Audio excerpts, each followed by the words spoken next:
bonjour d'abord à tous. Donc, en tant que médecin de santé publique, je travaille au sein de centres de vaccination municipaux. Et donc, j'ai l'occasion de faire de la consultation dans le cadre de la vaccination au niveau de la ville de Salon-de-Provence et de la ville d'Arles. La thématique de la Semaine européenne de la vaccination de 2023 est axée sur la vaccination sur le papillomavirus. Pourquoi ce choix? C'est un vaccin qui a maintenant plusieurs années, hein. Il a été introduit au début des années 2000. Voilà. Il se trouve qu'il y a des pays qui ont énormément vacciné, notamment les États-Unis, l'Australie, plusieurs pays d'Europe du Nord, l'Angleterre. Donc, dans ces pays, on a pu constater les effets de cette vaccination. En France, voilà, ça a démarré beaucoup plus lentement. On a pu constater donc les effets de cette vaccination dans de nombreux pays, et on a notamment deux études qui sont sorties assez récemment, une suédoise d'abord et une britannique, qui ont permis de confirmer l'efficacité de ce vaccin sur son objectif premier, à savoir sa protection contre les cancers du col de l'utérus. Voilà, maintenant, il n'y a plus de doute, c'est un vaccin sur lequel on a une efficacité qui est remarquable. Il faut que les gens puissent en bénéficier. D'accord. Donc, ce vaccin protège des cancers, notamment du col de l'utérus. Ça représente quelle proportion de cancers en France et combien de cancers ou combien de malades seraient sauvés si toute la population était vaccinée? Est-ce qu'on a une petite idée? Ces vaccins sont là pour prévenir les infections liées au papillomavirus. Donc, les papillomavirus, c'est une famille de virus. Il y en a plus de 200 de papillomavirus. Et parmi ces virus, on a quelques-uns qui sont oncogènes, qui peuvent être responsables de cancer. La plupart des personnes vont être infectées à l'âge adulte.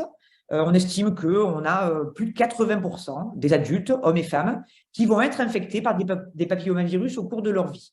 Donc, c'est des infections, notamment à l'occasion de relations sexuelles, mais c'est des infections pour lesquelles le préservatif n'est pas suffisant, n'apporte pas de protection suffisante.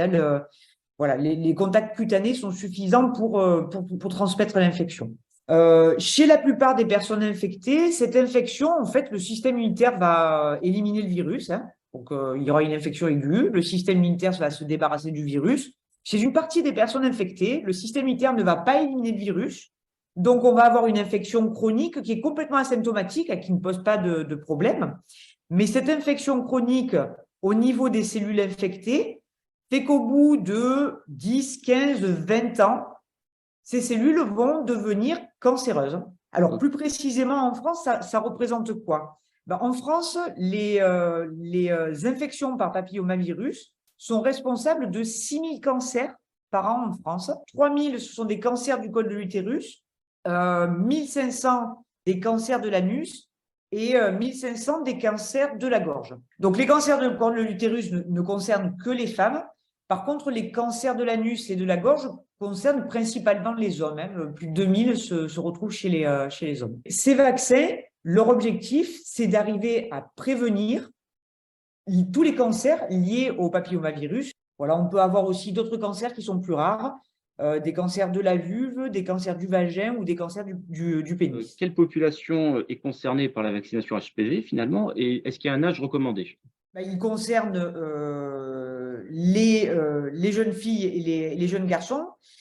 En France, les recommandations pour la vaccination, c'est de 11 à 14 ans et on va proposer un rattrapage pour ceux qui ne l'auraient pas fait entre 11 et 14 ans, de 15 jusqu'à 19 ans. On va avoir des recommandations spécifiques chez certains enfants avec des problèmes d'immunodépression sévères. On va pouvoir proposer ces vaccins dès l'âge de 9 ans. Ce vaccin va être proposé chez les hommes ayant des relations sexuelles avec des hommes jusqu'à l'âge de 26 ans. Du coup, comme on a du recul par rapport à ce vaccin, est-ce qu'il y a eu des effets secondaires qui ont pu être opérés ou finalement il y a des contre-indications à la vaccination sur le HPV? Donc, je vous l'ai dit, c'est un vaccin en fait qui a été introduit au début des années 2000.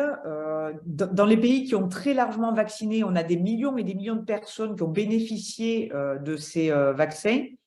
Et en fait, on a un profil sécurité qui est très rassurant. On n'a pas d'effets secondaires particuliers. Potentiellement, on peut avoir les effets secondaires banals qu'on retrouve avec tous les vaccins. En tant que parent, est-ce que mon enfant doit avoir mon autorisation pour se faire vacciner sur le HPV ou jusqu'à quel âge? Ou est-ce que l'enfant peut, à partir d'un certain âge, décider lui-même d'avoir une vaccination? Tant que l'enfant est mineur, on a besoin de l'autorisation parentale. Il faut l'autorisation du responsable légal pour pouvoir vacciner un enfant. On ne peut pas le vacciner sans l'autorisation parentale. Docteur, je vous remercie pour toutes ces explications. On espère vous revoir pour un prochain focus sur un point de santé. En tout cas, merci encore à vous et bonne Bon, merci continuation. beaucoup. Au revoir.